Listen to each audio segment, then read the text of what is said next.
O'Brien. I used to follow Robin. I used to be, I used to do everything Robin Lloyd told me to do. So I was a chair of the development committee for a while on the board, and then I was chair of the nominating committee on the board, national board. But mostly I was at the Boston WILF for a long time, and now I'm in Cape Cod. And then she was in Colorado. And I was, oh right, the Greeley branch. I was in the Greeley branch in Colorado, which was wonderful. Oh my gosh, I was so grateful to find that branch there, and it was wonderful women there. So unfortunately, it has dissolved in the last 2 years, but it was really great while I was there. So now I'm on Cape Cod, old. Oh, well, thank you. So let's continue with New England. So we'll go with Robin Lloyd and then Donna for the introduction. Okay, well, I'm just, yeah, I'm here. I'm on the committee. We're not meant to talk about reparations yet, I gather.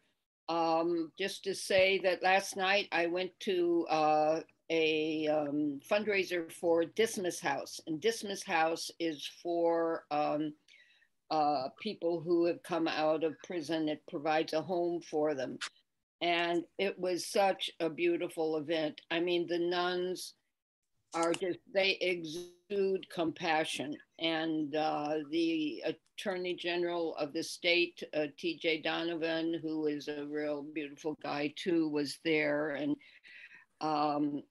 we have now, are going to have 5 Dismas houses. Only one is open for women, however, in Rutland.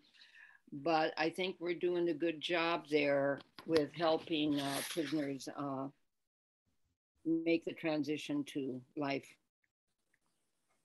And I don't know what else to say, except just in a fury all the time about Ukraine, and trying to call people and understand the $40 billion going to more weapons. And I've asked for an explanation from various representatives. Of course, this is just an email to info at, say, Barbara Lee. And you, someone told me, in fact, I think it was Teresa, that Barbara Lee was resigning. No, that there is an email that says Barbara Lee announces the resignation of someone else. So I could not find anything saying that she's resigning, but you California people can straighten us out there. She's still, is she your person, Joan? Robin, could you just remind us all what branch you're in? Yeah, Burlington, Vermont. Burlington, Vermont. Okay. Well, we'll go to Donna, and then we'll move south to Southern Piedmont, and I'll introduce myself. But Donna, Phil, if you could name. Okay, great. Hi, I'm Donna Peel from Cape Cod, and just distraught about the shootings over the weekend and on top of war, but really glad to be here. And I have recruited Pat to be my compatriot to get some work done, hopefully quite sooner than later. And we'll report about that later. And I'm convener and treasurer, and on the steering committee of our tiny little but mighty branch here, sticking out into the ocean, and glad to see you all. Oh, thank you, Donna. So now we'll go to Samantha Turner. I'm Samantha Turner. I live in Charlotte, and I'm in the Southern Piedmont branch. I too am very angry about what's going on right now in so many issues. Coordinating with George and my other co-chairs in the co-chair in the Poor People's Campaign down here in Charlotte, and we are coordinating for June 18th for the mass moral poor people's and low-wage workers assembly and march to the polls on June 18th in Washington, D.C. And it's time. We can't go much more down. I'm trying to figure out how we can really ignite people and get them to come out of their houses and fight. So I'm looking for leaders in our area and meeting up with people, contacts and organizations that we've worked with for the past couple of years here. And we're on fire, and we need to set it on fire. And that's it for me. Thank you, Samantha. And George, if you would introduce yourself, continuing on with Southern Piedmont. Good afternoon, I'm George Friday in Gastonia, North Carolina with the Southern Piedmont branch, and doing pretty well here. As Samantha said, making connections for June 18th, but also making connections to work on our WILF priorities. And over my shoulder, hi, I'm Stacey Friday, member of WILF Southern Branch.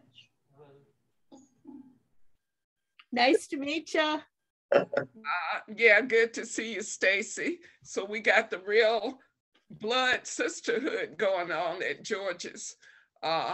So I'm Teresa Elamine, and I'm the convener of the UN Decade Reparations Subcommittee of the Advancing Human Rights Committee and organizer of the Fannie Lou Hamer branch based in Columbus, Georgia, which is also the home of that military base called Fort Benning.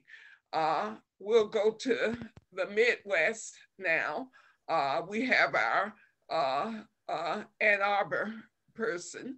So Alan, if you could introduce yourself, and then we'll go to the West Coast and pick up Philip and Joan. So Alan, please introduce yourself. Hi, thank you. I'm glad to be aboard.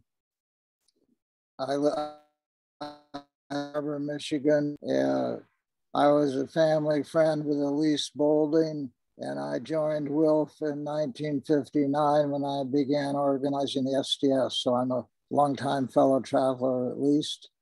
In Ann Arbor, we're particularly working on the community commons and have in the view both land return in terms of the Native Americans who were put out of here 200 years ago, and reparations in terms of the treatment of African people of African descent.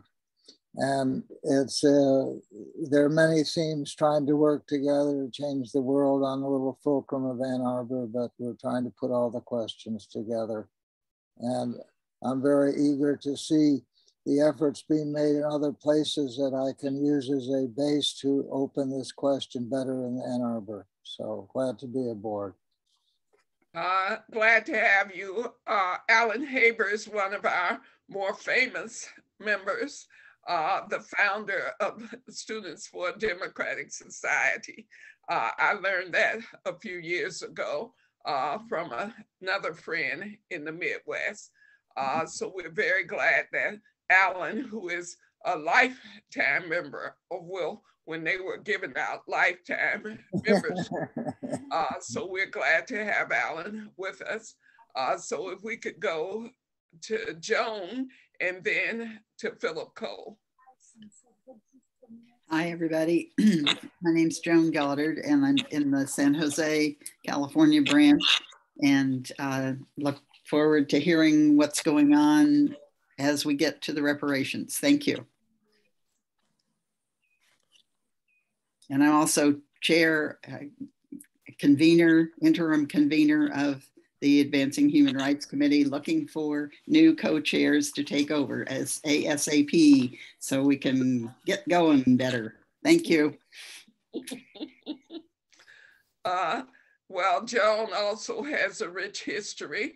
I first remember Joan being one of the program committee chairs, which she really kept it moving. So Philip Cole, our board member, national board member. Philip, are you in a position to introduce yourself? Yes, good morning. Happy to be with you. My name is Philip Cole, and I am a member of the San Francisco branch. And California is ahead of the curve on reparations. Thank you. Thank you, Philip. Well, I did send a text message to Lucy Murphy, and maybe Lucy and Imani will join later. But let's move the agenda. So George, could you help with that? So what's next on the agenda, George?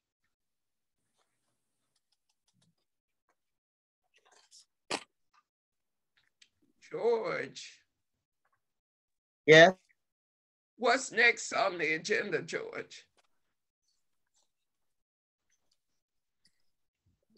Now, George, at this point, I was thinking you could maybe put up the Evanston ordinance and maybe give a brief report.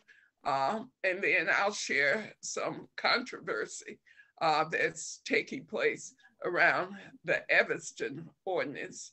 And maybe Joan can join in because the controversy really came out in the San Jose statewide meeting on reparations recently. And maybe Joan remembers how that happened. So George, do you have the Evanston highlights of that ordinance that passed a couple of years ago? I will have it for you here in a minute. Well, while George is getting it, there have been 2 reparations conferences recently. One was a conference in DC, which I believe was in early April, and it was a live conference that Tina Shelton and I attended, and the Evanston people were there talking about their reparations ordinance, but also opposition to the Evanston ordinance was also at that conference. So George, you want to hit the highlights? Well, they passed their policy sometime back. Let me make sure I'm not. Can you hear me? Oh, yeah. And they've got these details of how you make use of the legislation. There are the actions to date. Let me, hopefully you can see these. Okay. They passed the resolution, and then they set aside $10 million to implement the reparations around housing and economic development. And then here's the resolution that was passed 3 years ago, which puts the government and holds the government itself accountable, all of the agencies in the government, for working to end structural racism. And these are all policies that the city has passed. And they have a committee. There is a process to be part of the verified ancestor list to receive reparations, and this describes that. Any questions? Or I will put this link in the chat and you can do further research on it yourself. Well, the important thing about Evanston is that they passed an ordinance to support the HR 40, which has been put forward in Congress by John Conyers since 1989. And in 2002, Evanston expressed support for HR 40. So this movement to get to the passage of the actual ordinance with the $10 million took from 2002 to 2019, which I believe makes it around 17 years. I think what we're trying to do with this process within the UN decade period is to pass resolutions in communities between now and the end of the decade, which is within 2 years. The decade ends in December of 2024. So our job in the branches, we're hoping that Cape Cod will do some historical research on Africans in that region who at one point were probably slaves. I do know that in the New England area, slavery was ended in different times before 1865. So that would be good to know so that the resolution really reflects what was happening up north versus what was happening in the South that led to the Civil War. And we finally continue to, and we continue to this very day to fight for various ends to discrimination, Jim Crow, and all the other stuff. Joan, do you remember the discussion in the reparations? I'll stop searching. My computer is so slow. I can. Oh, somebody needs to mute themselves. Sorry. Trying to say something. Joan, are you there? Yes. Yeah. Do you remember what happened when the debate came up about Evanston? Yes, one of the speakers was one of the I guess one of the major leaders of the Evanston work. Teresa's talking about a conference that our African American Community Service Agency, which is a San Jose agency, had a meeting, and one of their, I don't know whether it's monthly meetings or what. We're getting connected, but we're not completely connected yet unless they just haven't sent out a notice recently. Anyway, they had both the city council member from Evanston and also another national speaker, as well as two people from California, including the Secretary of State of California. The Evanston information was that was not, I didn't think it was like clearly spelled out, but it was definitely discussed more than once during that meeting. And so I'm really glad to have the link for the details on it. That committee is taking the lead in San Jose, in Santa Clara County, I should say, which is the southern end of the Bay Area, San Francisco Bay Area, for reparations work. And others of us are going to be doing what we can to do whatever our part is. But the lead is being taken by that committee, which is great. Is there anything else that you remember, Teresa, that we should share?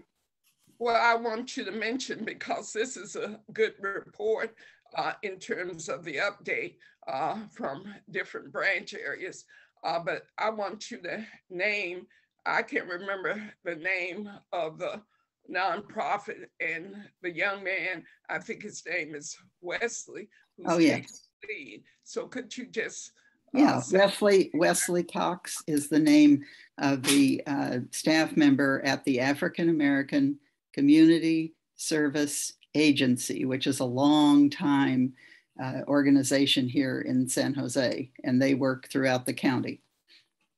And he is chairing the committee that's working on this. So I'm going to be, since I haven't heard, and it's been, I don't know, 2.5 weeks or whatever now. I haven't heard anything more, but I haven't seen a report from the AACSA either. So I think probably that will be coming along, but I'm going to contact him and ask him what the next step is. Well, unless you remember, Teresa, I don't remember him saying what the next step is during the meeting though. No, I don't, but I think what's significant is that it's a statewide effort. Philip. Well, I don't know that's, I didn't get that information, so I'm interested to hear that. Perhaps Philip knows about it because he said California is doing well in getting going on reparations. So California, Philip Cole, could you continue with the update?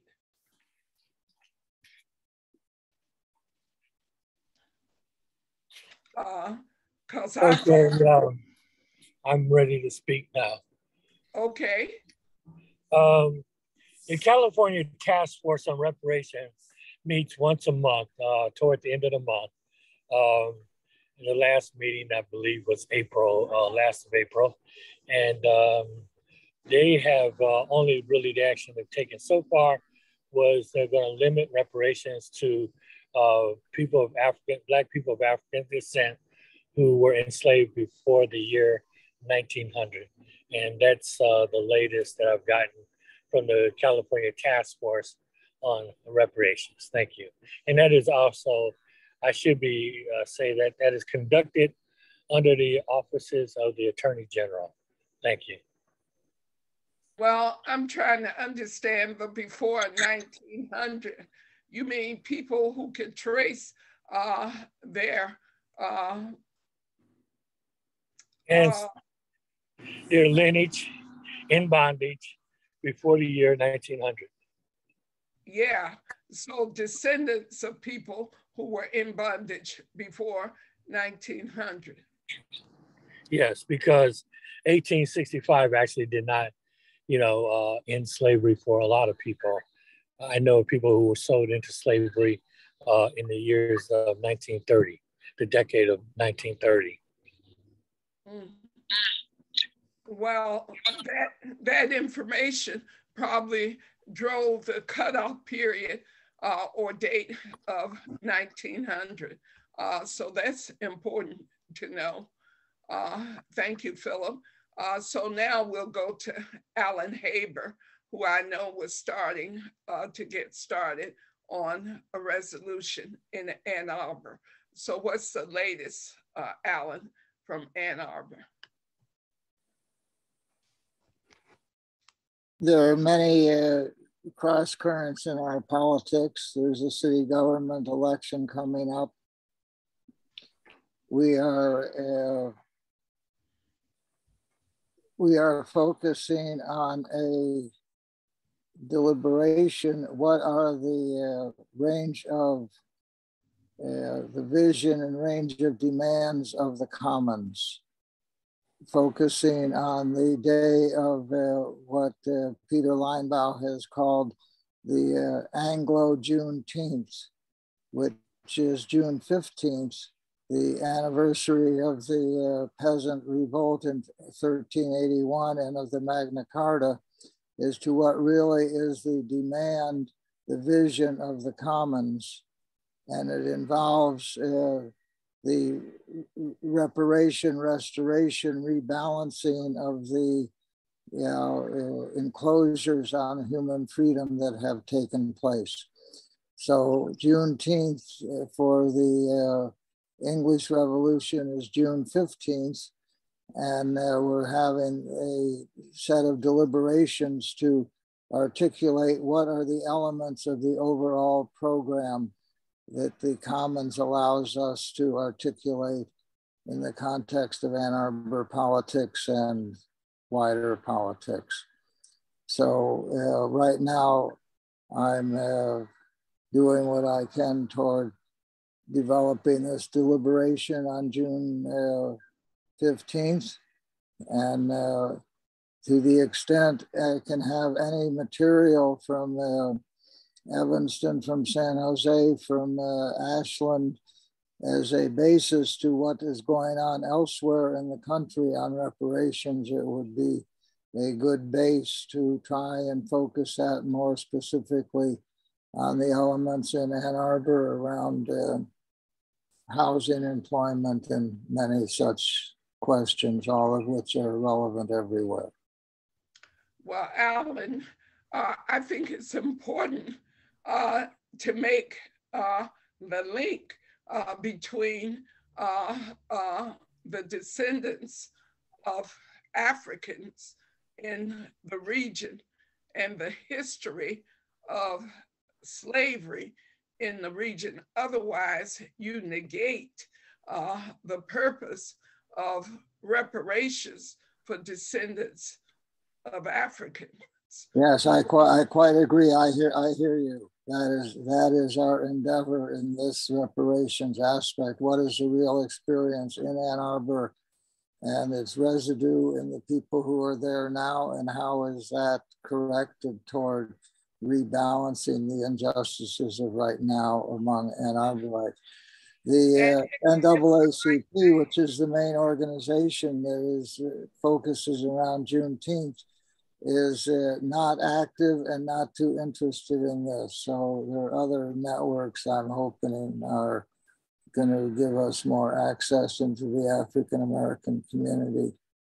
This is not it is not a local topic. You know my friend Peter Solenberger, yeah, who lived in Ann Arbor for quite some time. Yeah, unfortunately, he's out of town now. Well, but he and I communicate regularly. Great. And because he worked at the university, he was connected with quite a few African descendant scholarly people. So this is not work you could do alone, Alan. So I'll talk to Peter about Great. Ask him to give me a call. We know each other, so I'd be glad to be in touch. Yes, I will definitely do that, because I know he was very active with Black activists when he lived in Ann Arbor. Yeah. So he should be able to assist.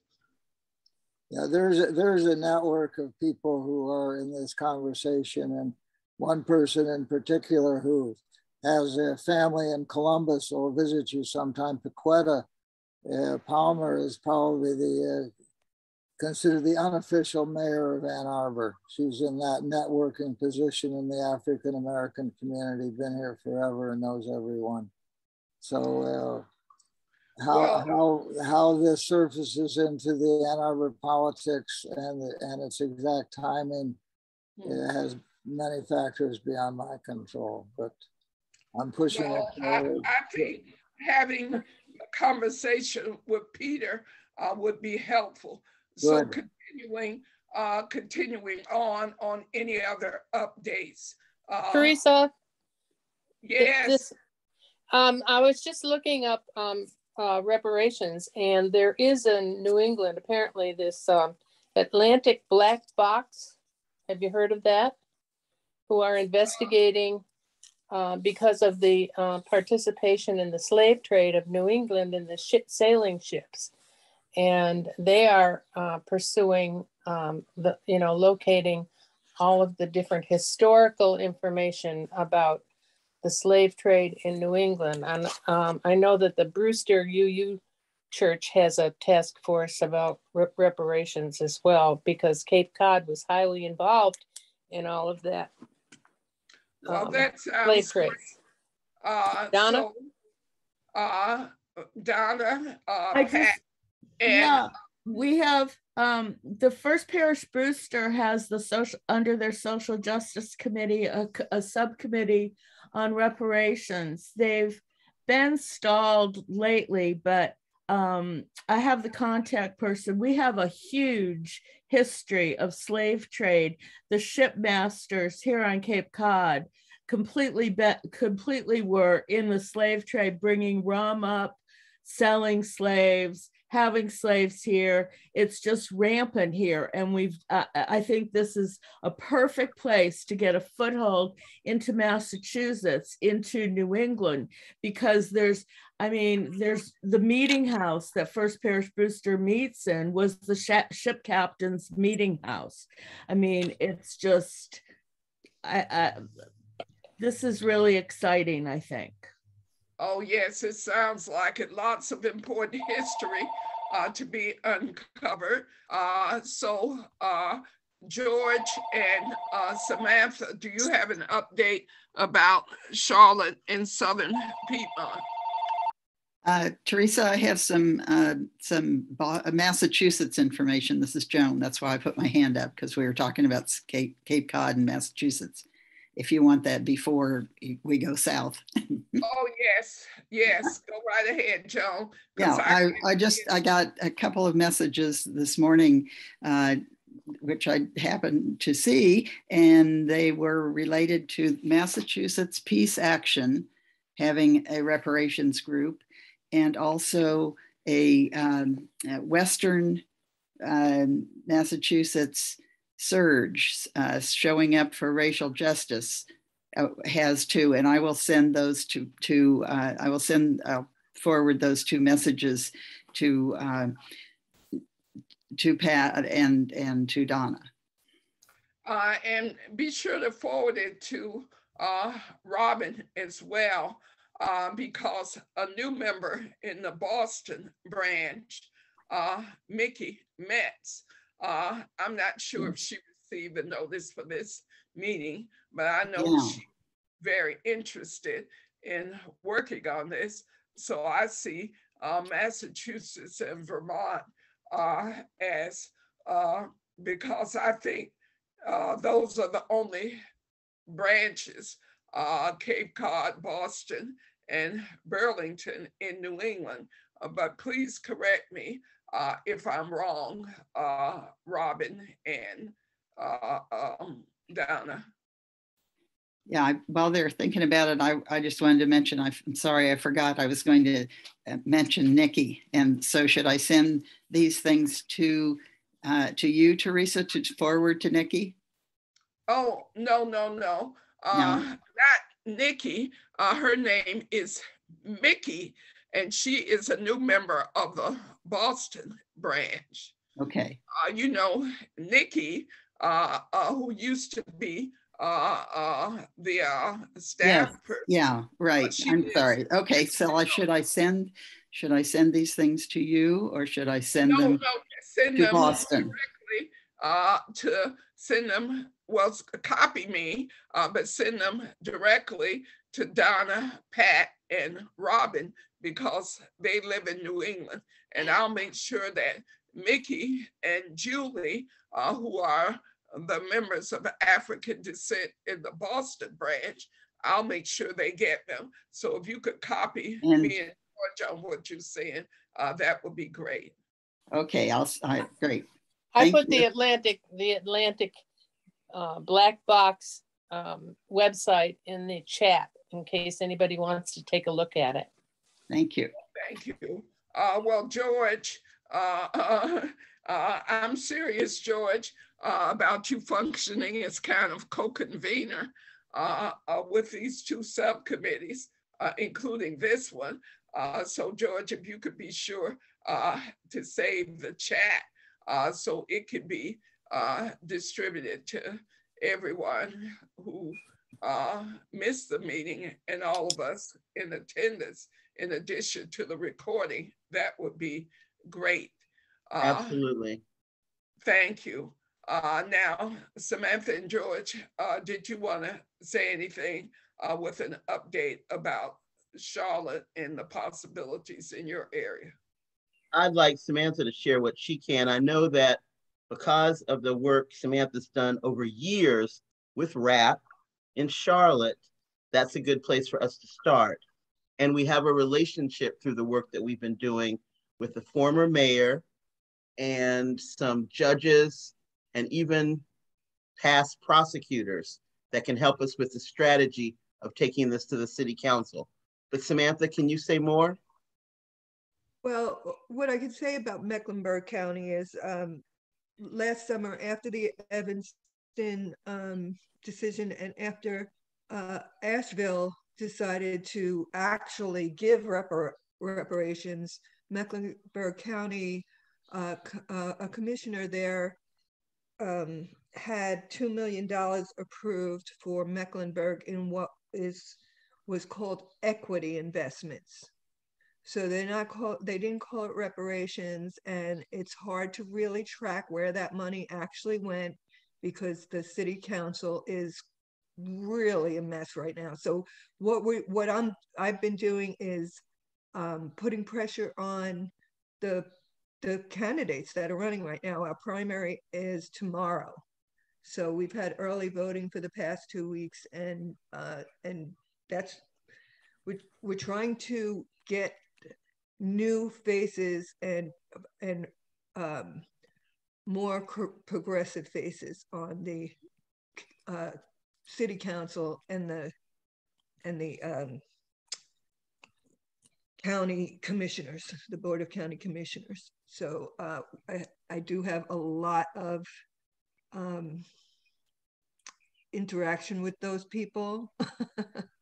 So I'm making sure that people that we work with are aware of who's standing for what. And we want to start with Mecklenburg before Gaston County because we think we have more of a chance of getting something passed there first. Here in Gaston County, they're all preoccupied with Patrick Mahenry, who, is like Manchin. So that's what's happening. I noticed that Imani had joined the meeting. Is Imani still here? Since she's in Southern Piedmont, maybe she can introduce herself and say if she has anything to add about reparations in the Southern Piedmont area. Is Imani still here? George, did we lose Imani? Yes, she's not here. Well, she was here.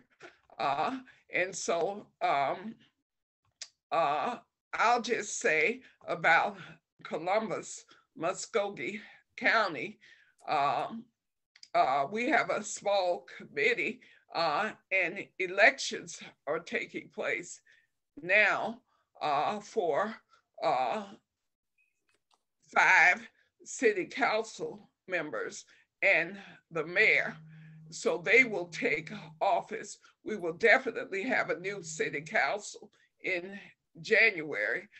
So our goal is to present our findings about the numerous lynchings that take place, requesting an apology as the first step along the road to repair and reparations.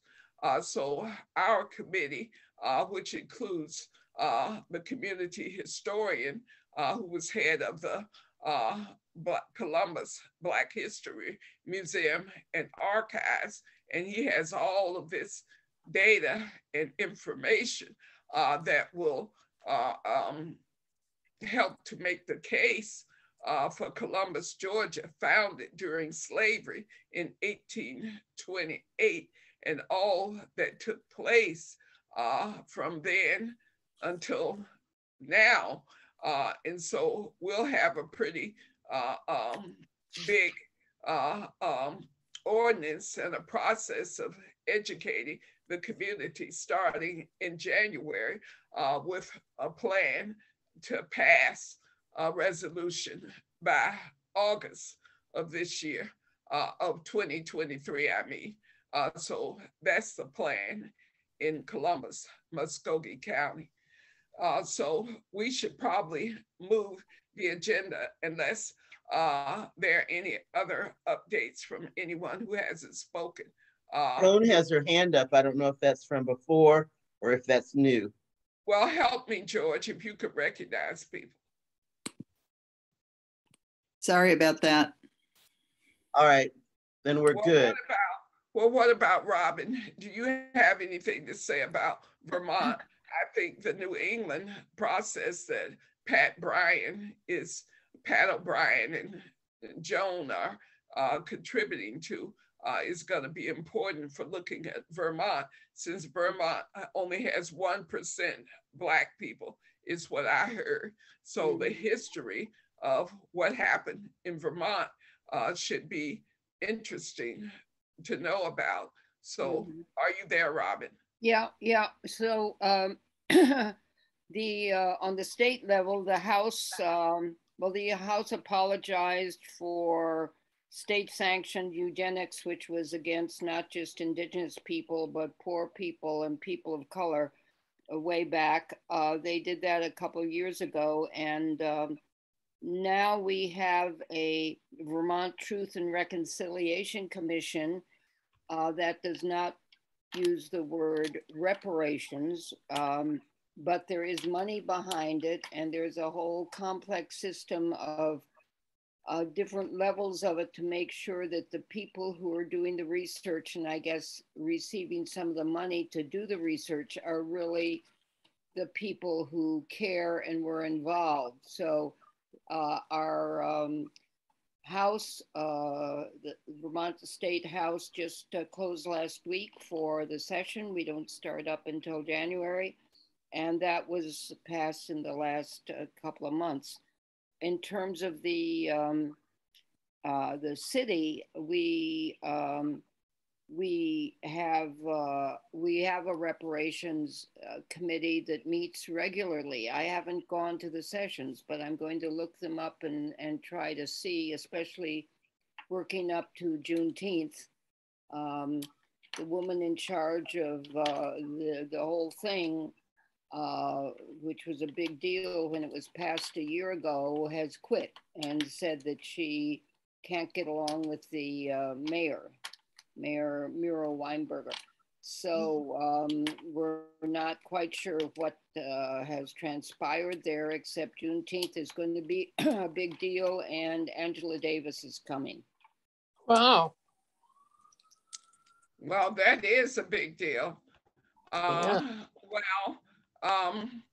We should move on to the Juneteenth activities. And why don't you just say, Robin, a little bit more about Juneteenth in Burlington, and then the rest of us can chime in. So what's the plan for Burlington? Yeah, well, it's just that Angela Davis is going to be speaking at the waterfront, which is sort of our biggest venue, and now I'm a little confused whether it's on the 18th or the 19th. I mean, Juneteenth is the 19th. The march on Washington is the 18th, right? I think she's speaking on the 18th. That's all I know so far. I don't know all the details about why she quit. Taisha Green, she quit and she went to run a similar program, I believe, in Minneapolis or somewhere up north, more north than Vermont, northwest of Vermont. Right, we're not hearing you. Oh, sorry.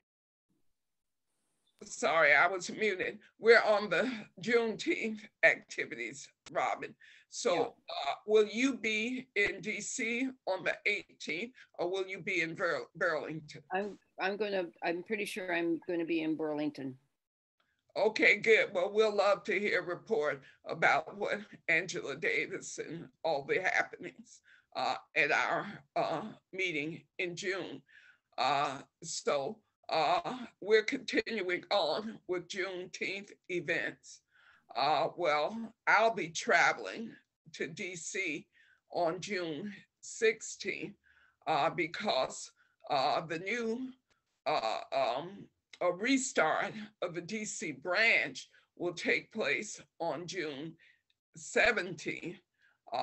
There are a number of events planned through the Poor People's Campaign that weekend. There's a 5 p.m. dinner on that Friday, June 17th.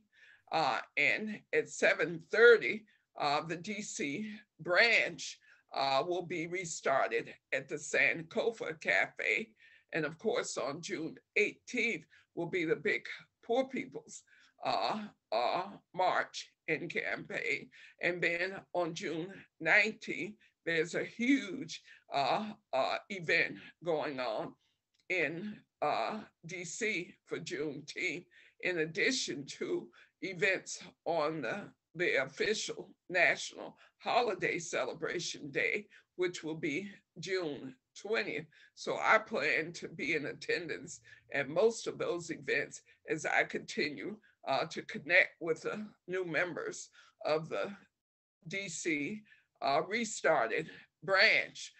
So I'm spending Juneteenth weekend supporting the restart of the DC branch and participating with the National Juneteenth Observance Foundation, which many of them are based in DC. And so they have quite a few things going on. I do know there's a big festival and parade in Philadelphia on the 20th, which is the holiday, Juneteenth.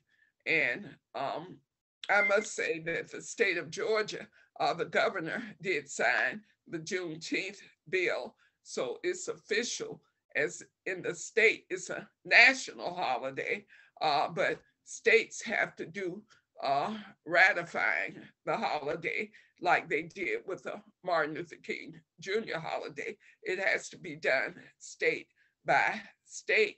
And so Georgia has joined, I think it's about 14 of 15 states that have officially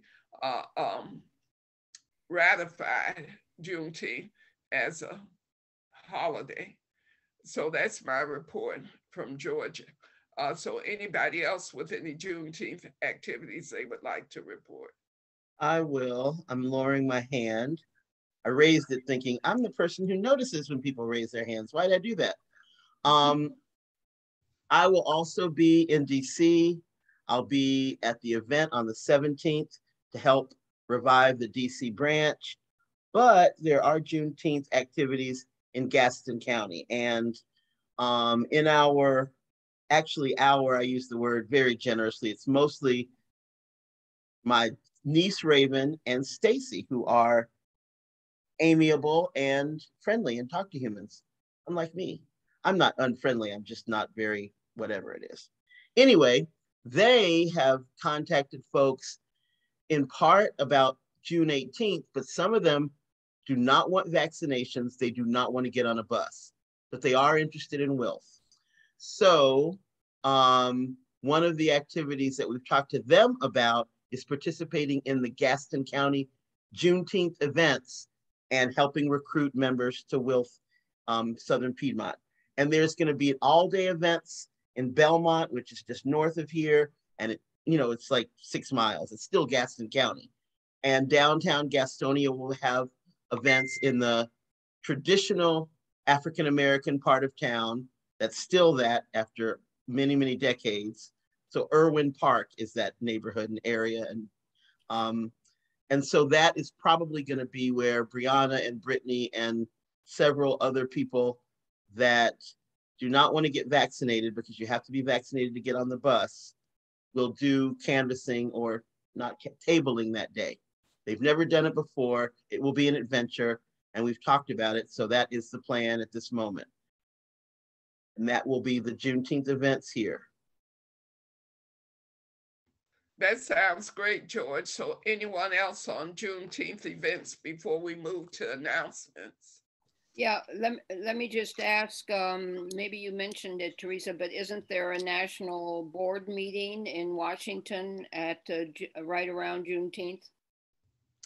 Well, Diane Blay is inviting everyone to her home on Sunday for a brunch in Fairfax, Virginia. And I may go to that, but I think all of the board members who will be in town and any other WILF members are being invited to Diane Blaze home for that event. And it sounds like it's going to be a nice thing. And so, but it's not an official, it's not an official board meeting, no business. I did hear on the One Wolf call a mention of board getting together face to face. Do you know anything about it, Philip? Yeah.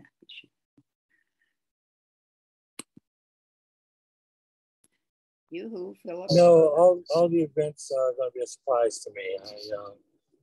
I'm waiting in breathless anticipation. Thank you. Well, we'll certainly be able to learn more about it at the official board meeting, which I believe is May 31st, which is the last Tuesday in May. Philip, could you confirm that? I am not able to check my calendar at the moment, so I wouldn't be able to confirm that. George, could you put the meeting agenda up real quick, since we have just about 4 minutes remaining? Robin, is your hand up? No, sorry. I'm taking it down. So I'd have one thing I could add on Juneteenth. Okay. We're trying to get usually the African American community has a big potluck, and it begins with a march that comes from a park along the river. And we're trying to see the march begin at the rally in the center of the city. So that's an effort to give more focus on Juneteenth in the center of the city. When you reference that Columbus was founded in 1828 or something, Ann Arbor was founded in 1824, which is when this decade concludes.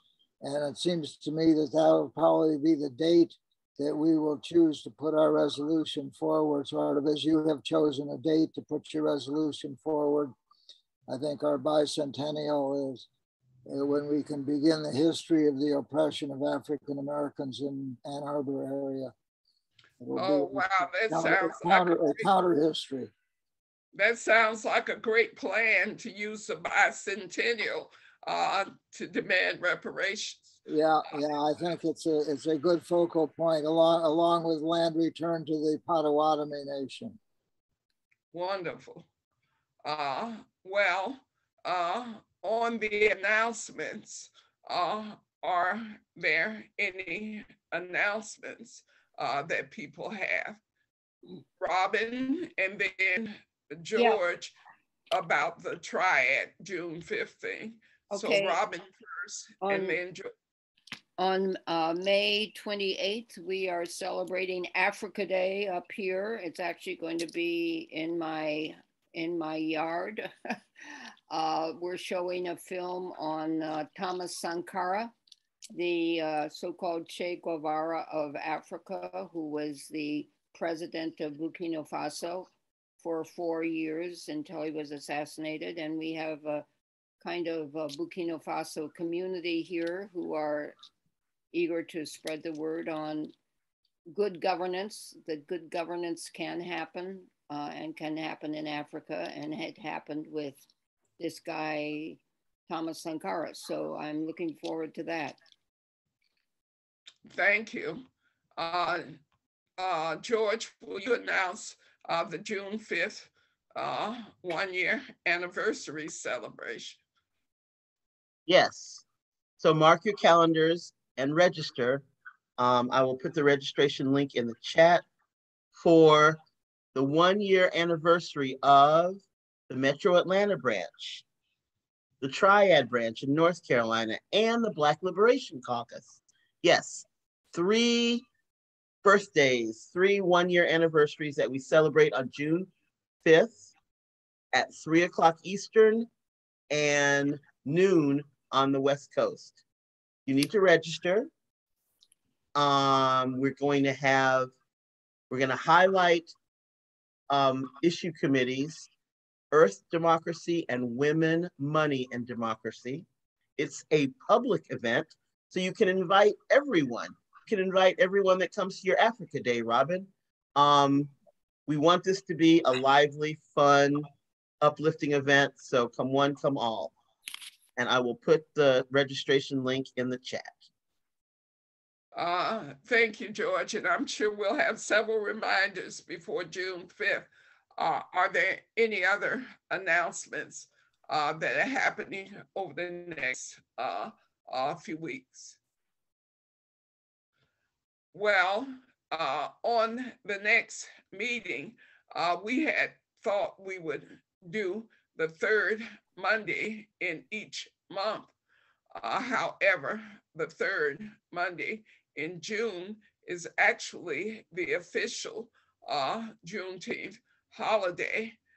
So I'd like to ask us to move the meeting to the middle of the week for June, and then we could go back to July 18th for the July meeting. So can we get agreement on June 22nd or June 23rd at 2 p.m. For the third week of June? Tell me what date you prefer. I'm open both days at 2 p.m. What day of the week are those, Teresa? Wednesday and Thursday. So you could choose, I would say, because George, you have a standing meeting on Wednesday. At 2:30 on Wednesdays. So I would prefer Thursday if at all possible. Yes, Thursday the 23rd at 2 p.m. Does that work for everybody? Yeah. Yes, it works. Okay, great. I think it is likely I'll be traveling. So whether I can connect up in the side of the world, I'll do my best. You're traveling that whole week? I think we are leaving here on the 20th, on the 21st. And exactly what our destination was. Then going to Paris, and there's a sick relative in the picture. So I'm just. So it sounds like you'll be gone a while. yeah, I'll be on. We'll be back by early September, back in the United States. Oh wow! Well, we'll miss you. So this Zombie world does keep the capacity of connection across great distance. So I will tune in and bon voyage. Thank you. Well, thank you. Well, we'll go ahead and settle on June 23rd at 2 p.m. In hopes that Alan can join us from Paris and tell us what a wonderful trip he's having. Is there anything else that needs to come before the subcommittee before we adjourn? Well, I'll see you all at some meeting coming up sooner, I'm sure. The national board meeting, I'm pretty sure, is going to be on May 31st. So maybe some of us will be there. But thanks for a great meeting, everyone. And we'll see you next time. Bye. Good. I'll try and send stuff that's coming from Ann Arbor for your deliberations. I think it's good if we can keep in touch between meetings. Thanks, Al. Thank you.